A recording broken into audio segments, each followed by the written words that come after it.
Class is now in session. I'm Professor Hockey, and today we'll be discussing an update on the Evander Kane situation. So a couple months ago, it was allegations were brought upon Evander Kane by his wife, Anna Kane, that he had been gambling on NHL games and specifically on San Jose Sharks games. And at the time, the NHL said that they were going to open up an investigation into that and that they would give no further comment at that time. Well, since then, there have been some small updates here or there, but I didn't really discuss those as there was nothing truly concrete until today with the San Jose Sharks training camp actually opening up today technically and it fully opening up tomorrow. The NHL obviously had to give some sort of verdict on this situation, and it turns out that they have decided, or they've discovered, that Evander Kane is completely innocent of anything to do with these gambling allegations. And what makes this most interesting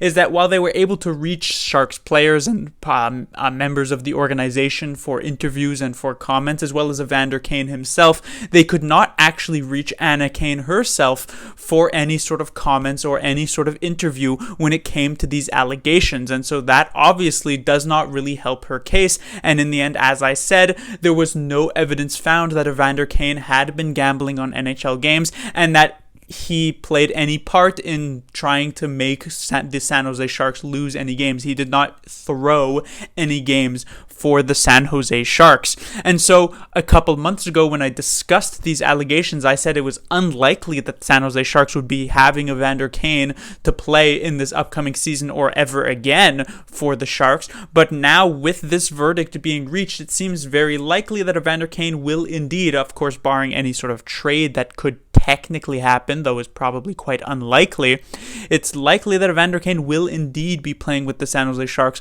for this upcoming season.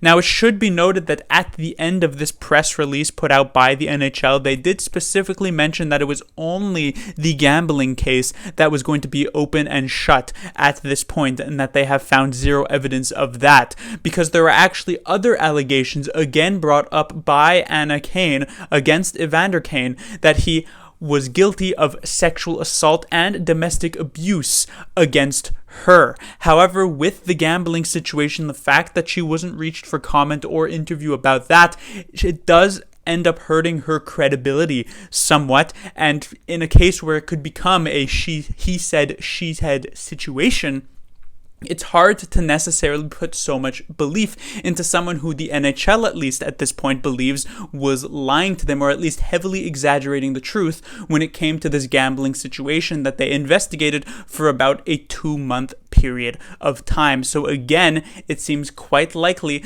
that the Sharks will not be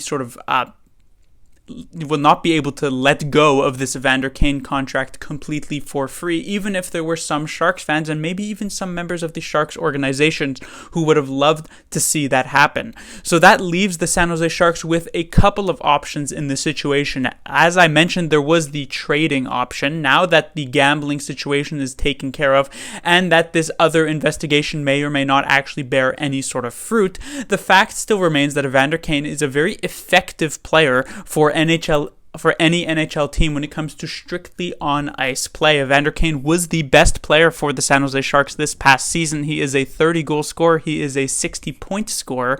And so it's hard to say that he takes away more from the team than he actually brings to it. So even if the Sharks are maybe Evander Kane fatigued, as we've seen in the past with this player, he managed to go from Winnipeg to Buffalo, even though, Winnipeg had their issues with him, and then managed to go from Buffalo to San Jose, even though Buffalo had their issues with them. So it is not crazy to believe that he could go from San Jose to some other 31 NHL teams, even if the Sharks are having some sort of locker room issues, because that still remains a fact, even if everything that Anna Kane had accused Evander Kane of ends up being completely and utterly false. There are still the rumors and reports that Evander Kane does not get along with the rest of the Sharks locker room, and that some Sharks players just do not want to play with Evander Kane for yet another year.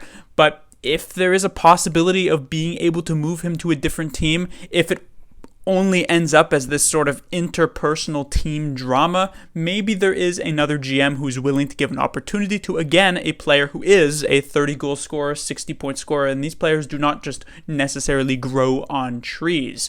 And so while the Sharks probably wouldn't be able to recoup the value that they traded away to the Buffalo Sabres for Evander Kane, i.e. a first-round pick and a prospect, they could potentially get some half-decent value or even just, a late draft pick choice just to unload Evander Kane and move on from that drama.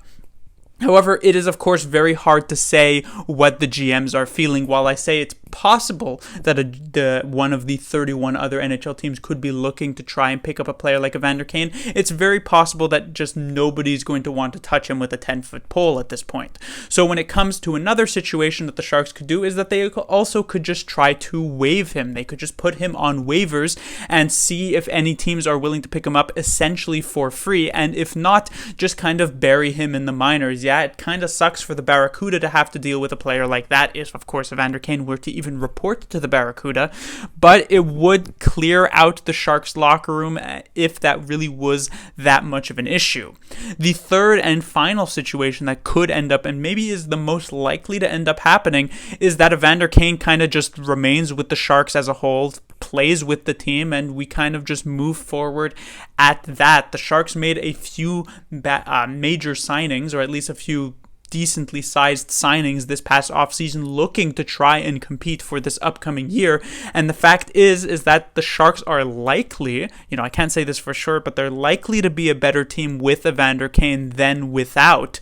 And so with the Sharks trying to push for a potential playoff spot this season, Evander Kane's presence likely would help in that regard. So it may not be the end of the world, at least from Doug Wilson's perspective, to still have him on this team. And that very well may end up just being the case. Class dismissed.